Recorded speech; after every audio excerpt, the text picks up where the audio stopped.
Halo semua, nama saya Ellen dan di video kali ini saya akan mempresentasikan mengenai usaha dagang saya, yaitu proposal usaha telur gulung. Mari kita mulai aja presentasinya.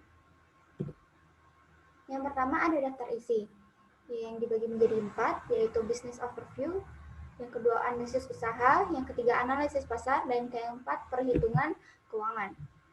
Yang pertama ada latar belakang, visi misi dan tujuan, struktur organisasi, serta logo perusahaan. Yang kedua di analisis usaha dibagi menjadi 2, yaitu ada marketing mix dan manajemen produksi. Di marketing mix terdapat produk, price, place, promotion, people, proses, physical evidence, dan political power. Yang di B yaitu manajemen produksi terdapat kegiatan produksi, penggunaan bahan baku, daftar peralatan yang dibutuhkan, perlengkapan lain, biaya operasional, dan proses pembuatan.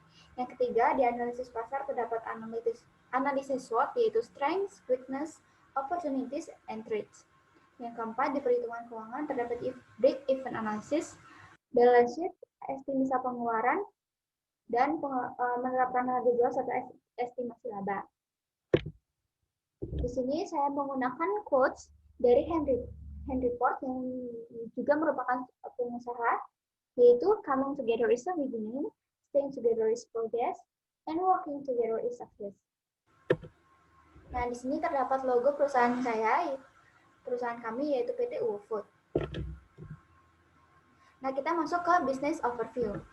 Yang pertama adalah latar belakang yang dibagi menjadi 2, yaitu masalah serta solusi. Nah, kenapa kami memilih makanan khas daerah? Karena umumnya makanan khas daerah saat ini sudah tergantikan oleh makanan modern. Oleh karena itu, kami dari perusahaan UFood ingin melestarikan makanan daerah yang dimodifikasi agar sesuai dengan lidah remaja saat ini. Yang kedua ada solusinya, yaitu seperti yang saya katakan tadi, yaitu melakukan modifikasi pada makanan khas daerah agar sesuai dengan cita rasa masa kini. Selanjutnya ada who am I. Nama saya, perkenalkan dulu, nama saya ada Evelina Karisa Daryanto, saya berasal dari kelas 12 IPS 7 nomor absen 6. Saya membuat usaha pengolahan makanan khas daerah asal Padang, Sumatera Barat, yaitu telur gulung. Alasan saya membuat makanan ini adalah adanya keinginan saya untuk memperkenalkan makanan ini ke seluruh Indonesia dan mengembangkannya sesuai selera masa kini. Nah, di sini ada tim kami dari PT UU Food. Yang pertama ada saya sendiri sebagai Kepala Akunting, Jennifer Alexandra sebagai Kepala RD, Natalia Clara sebagai Kepala Produksi, dan Niputo Eka Fikir sebagai Kepala Marketing. Nah, ini adalah visi misi tujuan dari perusahaan kami. Visi kami yaitu menjadi pelopor telur gulung modifikasi nomor 1 di Indonesia. Visi kami dibagi menjadi 3, yaitu memproduksi telur gulung dengan isian yang menarik dan berbeda. Kedua, mendirikan cabang-cabang di berbagai daerah. Serta yang ketiga, mengembangkan bisnis secara online. Lalu tujuannya adalah melestarikan makanan khas daerah Padang dan memperkenalkannya ke seluruh Nusantara. Selanjutnya kita masuk ke analisis usaha. Di analisis usaha dibagi menjadi 2 seperti yang saya sebutkan tadi. Nah, di sini ada masuk proses pembuatan. Yang pertama adalah perencanaan. Di perencanaan ini kita memikirkan apa saja modifikasi dari telur gulung ini agar menarik perhatian dari konsumen. Yang kedua ada persiapan, yaitu mempersiapkan bahan baku dari telur gulung ini sendiri. Yang ketiga ada pelaksanaan, yaitu memasak atau membuat telur gulung. Yang keempat ada pengemasan, yaitu mengemas produk kami agar layak dijual oleh ke konsumen. Nah, dari produk telur gulung kami terdapat peralatan dan bahan. Yang peralatannya pertama yaitu tusuk sate, wajan, sendok, mangkok, serta pisau. Dan bahannya yaitu ada telur, keju mozzarella, saus sambal, saus mayones, minyak goreng, merica, dan garam. Nah, di produk kami yaitu telur gulung mozzarella dengan harga 10.000 dan bertempat di Jalan Gurita Perumahan Pedungan Indah nomor 1. Nah, untuk promosi, di bagian promosi kita ada segmentasi yaitu 100 tusuk atau 20 cup sehari dan target pasarnya yaitu remaja kisaran umur 13 sampai 20 tahun. Usaha kami ini berada di sekitar tempat penjualan yaitu usaha Cimol dan usaha Taipei. Dan serta positioningnya adalah memberi banyak topping yang beragam. Nah, di bagian people ini selanjutnya kita mementingkan pekerja yang bertanggung jawab, bekerja keras, dapat dipercaya, serta jujur. Selanjutnya ada proses. Nah, di proses ini kita membuat menjadi 4 bagian. Yang pertama, kita melakukan kupon atau mendapatkan seseorang pembeli akan mendapatkan kupon setiap pembelian minimal 20.000 ke atas dan dapat ditukar jika mencapai 7 kupon. Yang kedua ada diskon, yaitu beli 1 10.000, beli 3 25.000. Yang ketiga ada beli 3 atau lebih gratis 1. Setiap membeli 3 cup atau lebih mendapatkan 1 tambahan cup gratis. Yang keempat, ajak teman mendapatkan free topping setiap mengajak 2 teman. Selanjutnya kita masuk ke physical evidence. Nah, di sini ada people opinion. Yang pertama, remaja. Remaja akan menyukai produk ini karena sesuai dengan selera remaja di masa sekarang. Seperti yang tadi sudah saya jelaskan, makanan daerah kami ini dimodifikasi sehingga akan sesuai dengan lidah remaja saat ini. Yang kedua ada masyarakat setempat, yaitu masyarakat setempat akan memilih produk ini karena produk ini merupakan makanan khas daerah yang umumnya disukai banyak orang.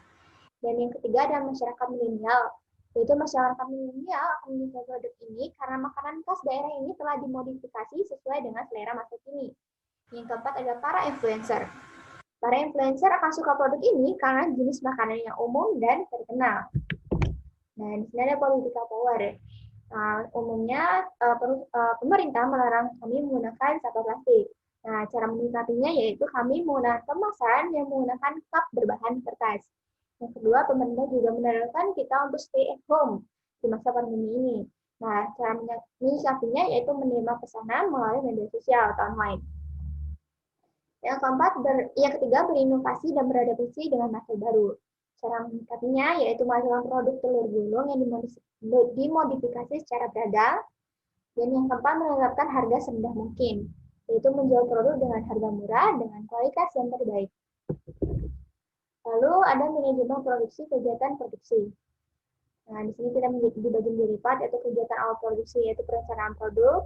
Yang kedua, mencari dan menentukan bahan baku. Yang ketiga, proses produksi. Dan yang terakhir, pencatatan keuangan. Nah, di sini terdapat penggunaan bahan baku kita. Yang pertama, ada telur. Kita menggunakan 20 butir. Harga satuannya 1.500 dengan jumlah 20.500. Yang kedua ada keju mozzarella, yaitu terdapat 20 lembar.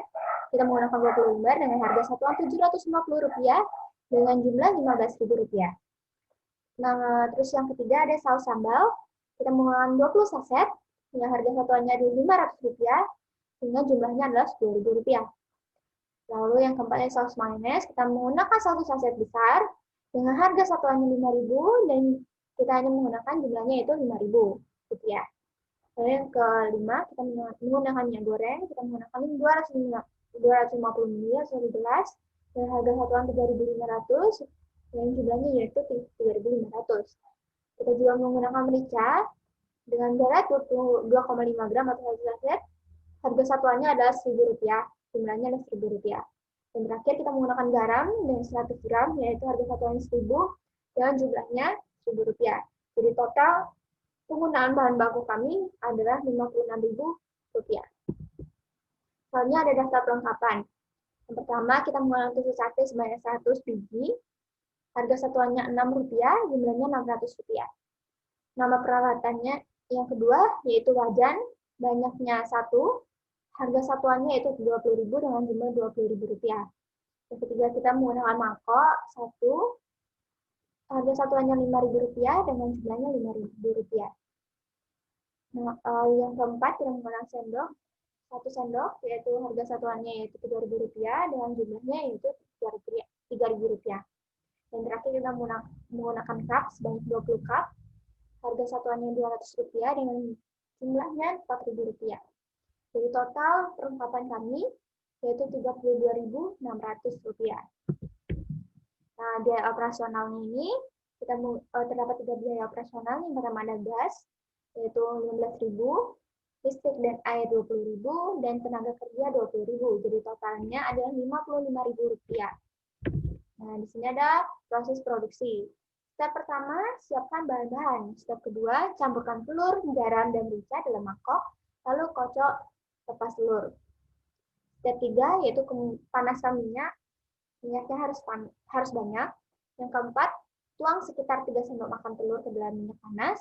Yang kelima, gulung telur dengan tusuk sate lalu tiriskan. Step keenam, sajikan telur gulung dalam cup, lalu lumuri dengan keju mozzarella dan beri saus sambal sesuai keinginan. Nah, kita masuk ke analisis pasar. Nah, di sini kita menggunakan analisis SWOT. Yang pertama adalah strength, yaitu bahan baku murah dan mudah didapat, disukai banyak masyarakat. Yang kedua ada weakness, yaitu kelemahan kita masih belum banyak dikenal orang karena baru. Lalu yang ketiga ada opportunity, yaitu sosial media akan membantu kami dalam pemasaran. Lalu yang terakhir ada threat, yaitu banyak pesaing yang menjual barang yang sama. Nah, di sini kita akan masuk ke perhitungan keuangan. Dan di sini ada break-even analysis, yaitu big loss plus break-even point, profit, dan high profit. Nah, di sini kita akan menghitung BEP. Fixed cost ini adalah biaya operasional kami, yaitu Rp55.000. Variable cost, yaitu biaya bahan dikurang biaya tenaga kerja, sehingga totalnya menjadi Rp36.000. Harga penjualan kami setiap produk adalah Rp10.052. Kontribusi per unit atau keuntungan yang kami dapat per produk adalah Rp2.872. Nah, di sini kita akan menghitung BEP harga, yaitu 55.000 dibagi 2.872 per 10.052. Jadi totalnya yaitu 192.500. Lalu BEP unitnya yaitu 55.000 per 10.052 dikurang 1.800, yaitu totalnya menjadi 7 unit. Nah, balance sheet-nya ini yang pertama ada aset. Asetnya ini adalah kekayaan yang kita miliki, yaitu 184.000 dikurang liabilitas atau hutang yaitu 40.000, sehingga totalnya menjadi modal kami yaitu 144.000. Selanjutnya ada estimasi pengeluaran, yaitu 55.000 bahan baku kami ditambah pengeluaran 32.600 ditambah biaya operasional yaitu 55.000. Nah, total pengeluaran kami adalah Rp143.600. Lalu harga jualnya, untuk menentukan harga jual, di sini ada estimasi pengeluaran kami yang tadi sudah dihitung, yaitu 143.600 dibagi 20 hasil produksi kami, dan ditambah 40% yaitu laba yang kami inginkan. Menjadi 10.052. Lalu kita menghitung estimasi laba, yaitu 20 hasil produk kami dikali 10.052, yaitu harga jual yang sudah tadi kita hitung, dikurang 144.000 yaitu modal awal, menjadi Rp57.040. Lalu di sini ada persentase laba untuk mengetahui berapa persen laba yang kita dapatkan. Labanya yang tadi sudah kami hitung yaitu Rp57.040 dibagi modal kami yaitu 144.000 dikali 100% menjadi 40%. Jadi laba yang kami dapatkan yaitu 40%. Nah, di sini ada cost dari perusahaan kami sendiri, yaitu orang sukses lahir dari orang yang berani memulai usaha. Nah, terima kasih. Sekian dari presentasi saya. Jika ada yang ingin ditanyakan, bisa menghubungi salah satu media sosial yang kami punya. Sekian dari presentasi saya. Terima kasih.